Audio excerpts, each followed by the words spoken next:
வணக்கம், நான் உங்கள் மோகனா.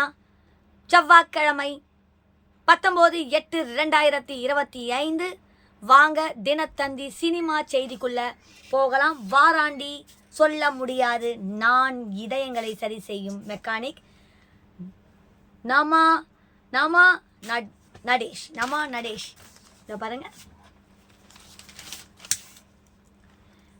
தெலுங்கு மற்றும் கன்னட படங்களில் கவர்ச்சியில் கலக்கி வரும் நவா நடேஷ் தென்னிந்திய சினிமா முழுவதும் கோ லட்ச ஆசைப்படுகிறார். தமிழ் சினிமாவிலும் கலக்க காத்திருக்கிறார். அவரை தமிழ் சினிமாவுக்கு கொண்டு வர முயற்சிகள் நடப்பதாகவும் கூறப்படுகிறது. இதற்கிடையில் தனது மேனியில் கிரீச் தடவிக்கொண்டு கவர்ச்சிகர புகைப்படங்களை அவர் வெளியிட்டுள்ளார்.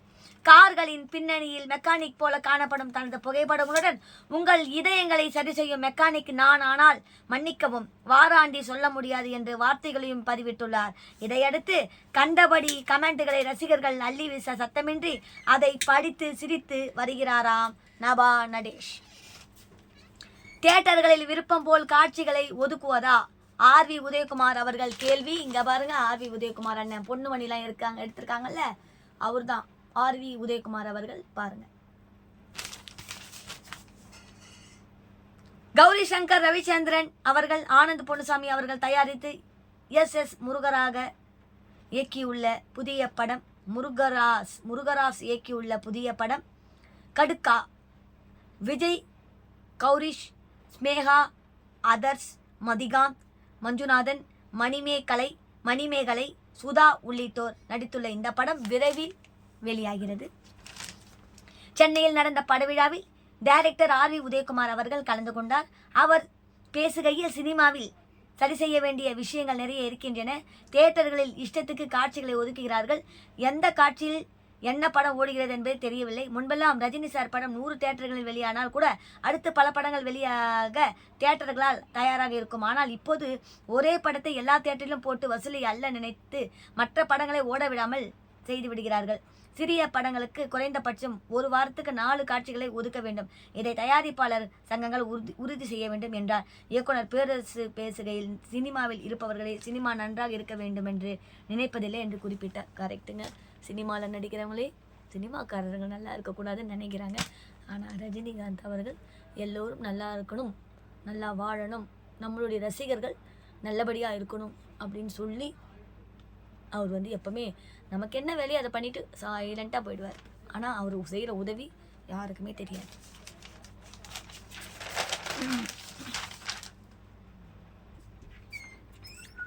அடுத்தது பாருங்க. தலைமறைவாக இருக்கும் பாடகர் வேடன் மீது மேலும் பாலியல் புகார்கள். யார் அந்த வேடன் எனக்கு தெரியாதுங்க. ஆனால் இப்போதாங்க பார்க்குறேன் அந்த வேடனை. இதை பாருங்க. எனக்கு ஒரே ஒரு வேடன் தான் தெரியும். இந்த புறாவெல்லாம் பிடிப்பாங்கல்ல, அந்த வேடனா தான் தெரியும். ஆனால் இந்த வேடன் எனக்கு தெரியாது. இந்த பாருங்க, அவன் தம்பி ஏதோ எடுக்கிறானா, அதனால எனக்கு தெரியுதுக்கா, அதனால மறைச்சிக்கோங்கன்றான். அதனால மறைச்சிட்டான். எடுத்துட்டியாடா? ஓகேடா, ஆஃப் பண்ணி ஏசு.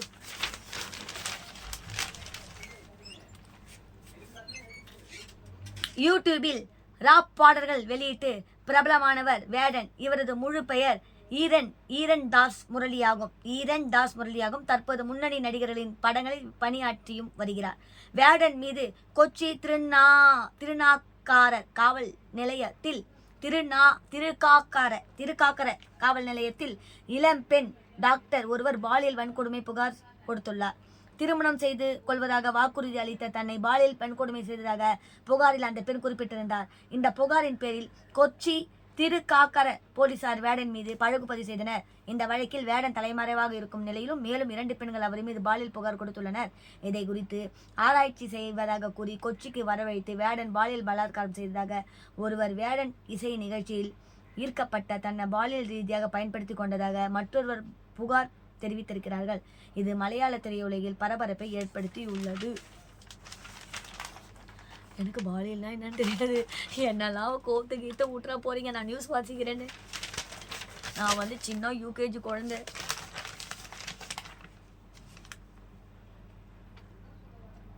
வில்லியாக நடிக்கிறாரா? அக்கா, நம்ம அக்கா ஜெயிலர் படத்தில் நடிச்சிருக்காங்க. அடுத்து என்ன படம் நடிச்சிருக்காங்க? படையப்பால நடிச்சிருக்காங்க. நீலாம்பரி கேரக்டரு வேற. இப்போ அல்லு அர்ஜுனா படத்தில் நிறைய படம் நடிச்சிருக்காங்க. அவங்க படமே பாட்டாளி படத்தில் சரத்குமார் கூட நடிச்சிருக்காங்க, அண்ணா கூட. அப்புறம் அவங்க நடித்த படமே இதை மாதிரிலாம் பண்ணணும், இந்த மாதிரிலாம் பேசணும்னுலாம் சொல்கிறாங்க. ஆனால் எனக்கு பேசவே வர மாட்டேங்குது, திக்குது வாய். அதனால் ப்ரொனன்சியேஷன் கொஞ்சம் தப்பாக இருந்தால் மன்னிச்சுக்கோங்க. வில்லியாக நடிக்கிறாரா அல்லு அர்ஜுனா படத்தில் ரம்யா கிருஷ்ணன் மேடம். இந்த பாருங்க அக்கா, மேடம்லாம் சொன்னால் ரொம்ப தொலைவு, அதனால அக்கா சொல்லிக்கிறேன். விஜய் டிவியில் குக் வித் கோமாளியில் ஃபஸ்ட்டு சீசனில் இவங்கள் தான் சீஃப் கெஸ்ட்டாக வந்தாங்க. எனக்கு தெரியும், ஏன்னா எங்கள் வீட்டுக்காரர் அதில் இருந்தார். First season cook with Comali first season 1வது எபிசோட். ஓகே, புரியுதா?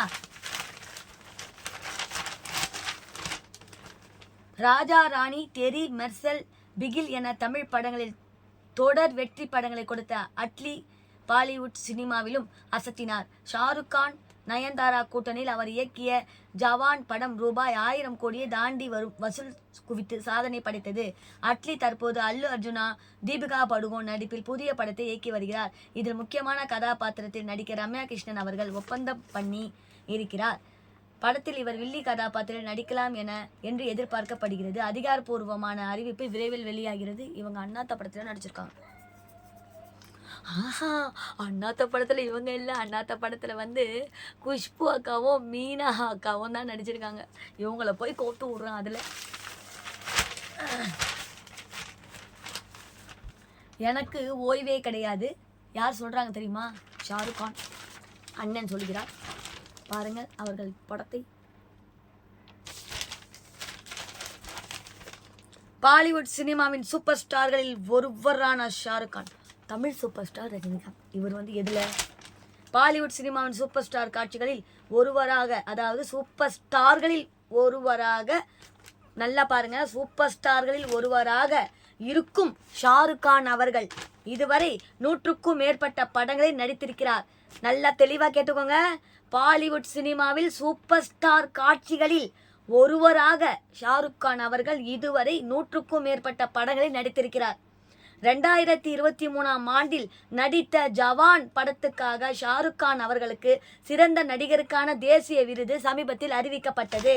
ரசிகர்களுடன் அவ்வப்போது சமூக வலைத்தளங்களில் கலந்துரையாடும் ஷாருக் கான் அவர்கள் சமீபத்தில் அப்படி ஒரு கலந்துரையாடலில் ஈடுபட்டார். அப்போது ரசிகர் ஒருவர், திரையுலகில் ஜொலித்து வரும் நீங்கள் இளம் நடிகர்களுக்கு வழி விட்டு சினிமாவிலிருந்து விலகுவீர்களா என்று கேட்டார். இதற்கு ஷாருக் கான் அவர்கள், இதுபோல குழந்தைத்தனமான கேள்விகளை கேட்டு முதிர்ச்சியான கேள்விகளை கேட்கலாம், எனக்கு ஓய்வு கிடையாது, அதுவரை நீங்கள் ஓய்வெடுக்கலாம் என்றார். தேசிய விருதை வென்றதின் மூலம் ராஜா போல உணர்கிறேன் என்று இன்னொரு கேள்விக்கு அவர் பதில் அளித்தார். அடுத்தது பாருங்க.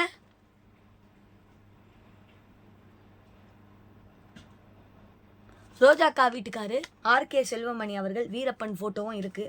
கிராமத்து மக்களின் காவல் தெய்வமாக வாழ்ந்த வீரப்பன் உயிரோடு பிடிபட்டிருந்தால் பல குற்றவாளிகள் மாட்டியிருப்பார்கள். கரெக்ட். அவர் மாட்டியிருந்தா கரெக்டாக எல்லாரும் மாட்டியிருப்பாங்க. அதாவது தான் போயிட்டாரே. நல்லா பாருங்க, நல்லா பாருங்க, க்ளோஸ். ஓகே.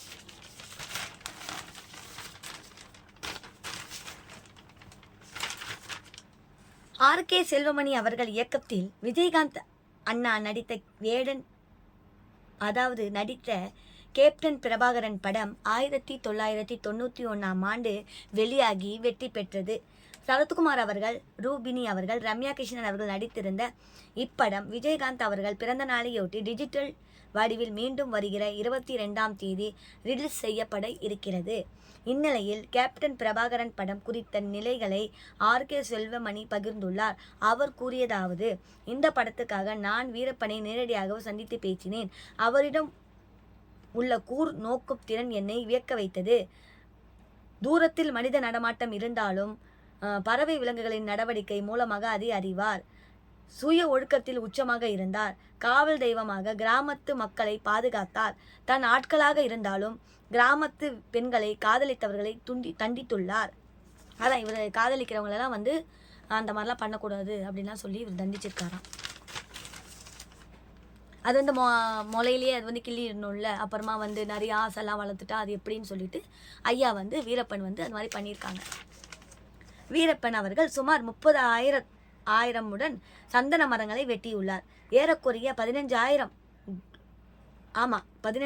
லோடுகள் வரை லாரியில் கொண்டு சென்றிருக்க வேண்டும். இதெல்லாம் எங்கே போனது? லாரியில் சென்றிருக்குதான், அதெல்லாம் எங்கே போனதுன்னு அவர் கேட்குறார். வெளியே இருப்போரின் வலதுகரமாக வீரப்பன் செயல்பட்டுள்ளார்.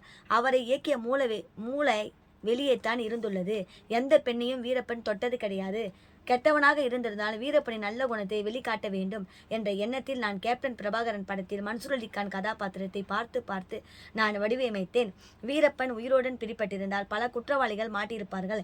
அவரை உயிருடன் பிடித்திருக்க முடியாது என்ற அடிப்படையில் காட்சிகள் வைத்தேன். அதுதான் உண்மையில் நடந்தது என்றார். அதுக்கு இந்த வில்லன் கேரக்டரில் மன்சூர் அலிகான் அண்ணன் அவர்களை போட்டிருக்காங்க.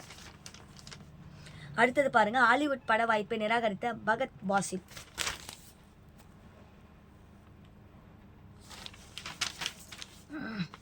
மலையாள நடிகரான பகத் பாசில் தற்போது பல மொழிகளில் மிரட்டலான நடிப்பை கொடுத்து வருகிறார். தமிழில் அவர் வேலைக்காரர், சூப்பர் டீலக்ஸ், விக்ரம் மாமன்னன், வேட்டையன், மாரிசன் படங்களில் நடித்துள்ளார். நடிப்பில் அசத்தி வரும் பகத் பாசில் தனக்கு வந்த ஹாலிவுட் பட வாய்ப்பை நிராகரித்ததாக தற்போது கூறியிருக்கிறார்.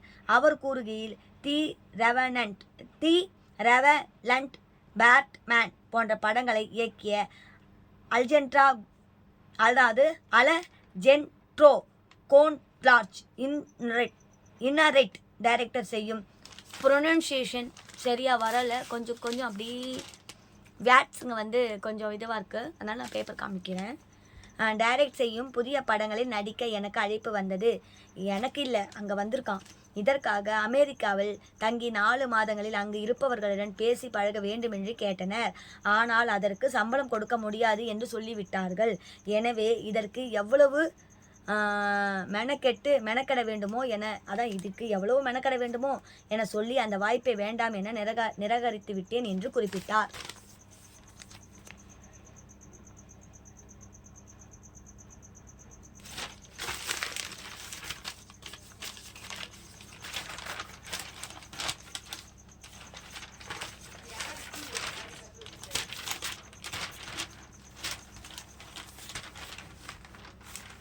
இத்துடன் இந்த சினிமா செய்திகள் முடிவடைகிறது. மேலும் வேறொரு செய்தியுடன் சந்திக்கும் வரை உங்களிடம் இருந்து டாடா பை பை சொல்லி விடைபெறுகிறேன். உங்கள் மோகனா. நன்றி, வணக்கம்.